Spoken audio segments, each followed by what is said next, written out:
السلام علیکم ورحمۃ اللہ وبرکاتہ۔ آج سے ہم سورہ العنکبوت کا مطالعہ شروع کر رہے ہیں۔ پہلی 3 آیات کا ترجمہ میں پیش کر رہا ہوں، سماعت فرمائیے۔ اعوذ باللہ من الشیطان الرجیم، بسم اللہ الرحمن الرحیم۔ الف لام میم۔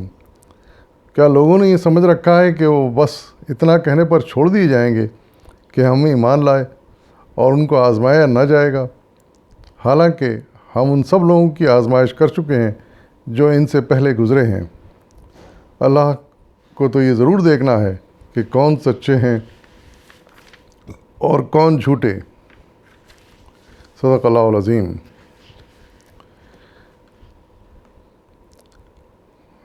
اس آیت میں سب سے اہم بات جو یہ ارشاد فرمائی جا رہی ہے کہ ہم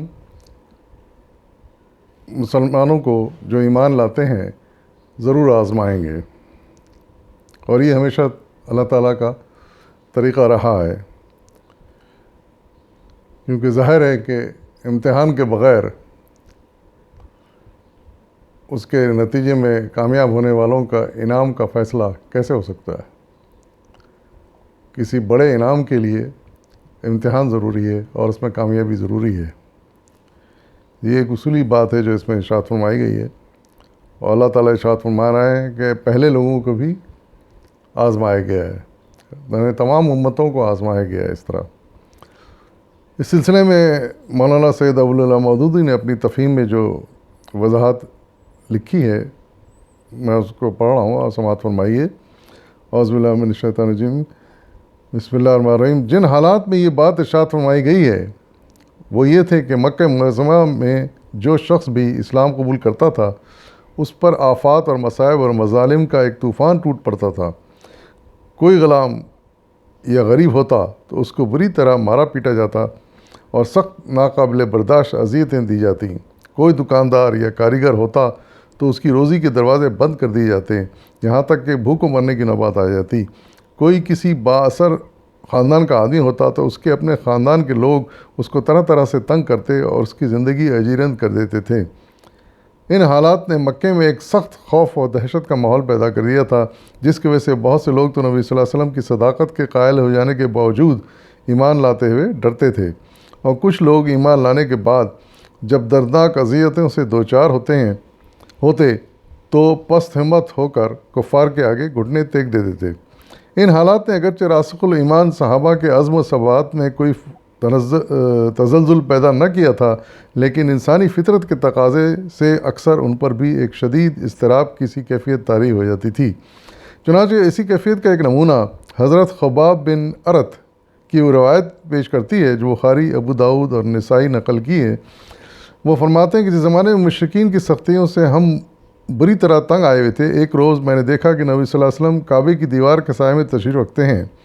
میں نے حاضر ہو کر عرض کیا، یا رسول اللہ، آپ ہمارے لیے دعا نہیں فرماتے؟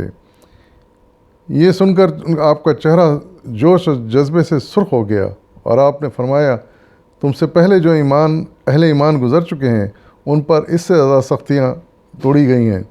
ان میں سے کسی کو زمین میں گڑھا کھود کر بٹھا دیا جاتا تھا اور اس کے سر پر آرا چلا کر اس کے 2 ٹکڑے کر ڈالے جاتے تھے۔ کسی کے جوڑوں پر لوہے کے کنگے گھسے جاتے تھے تاکہ وہ ایمان سے باز آ جائیں۔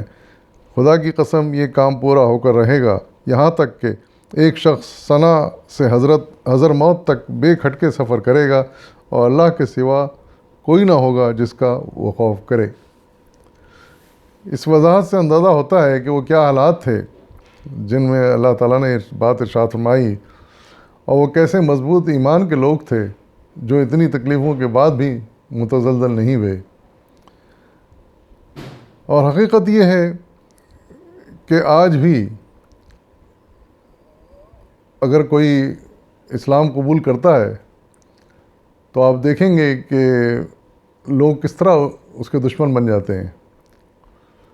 باہر والے تو دشمن ہو ہی جاتے ہیں، ان کو تو بہت برا لگتا ہے، بڑی تکلیف ہوتی ہے، لیکن خود اپنے قریب کے لوگ، یعنی اپنے رشتہ دار، یہاں تک کہ اپنے والدین، اپنے بھائی بہن، اپنے دوسرے رشتہ دار، اپنے دوست احباب، سب مخالف بن جاتے ہیں۔ ایسی کئی مثالیں آج کے دور میں بھی ہمیں مل سکتی ہیں۔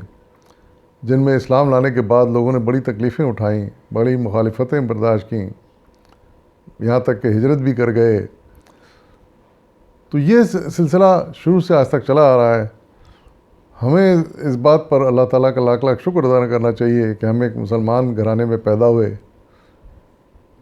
اور پیدائشی مسلمان ہیں ہم، اور خدا کرے ہم مرتے دم تک اس طرح اسلام پر قائم رہیں.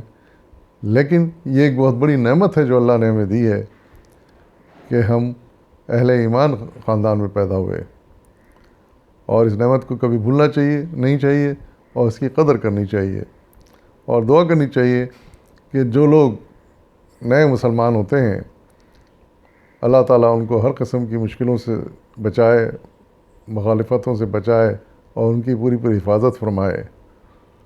وآخر دعوانا والحمد للہ رب العالمین.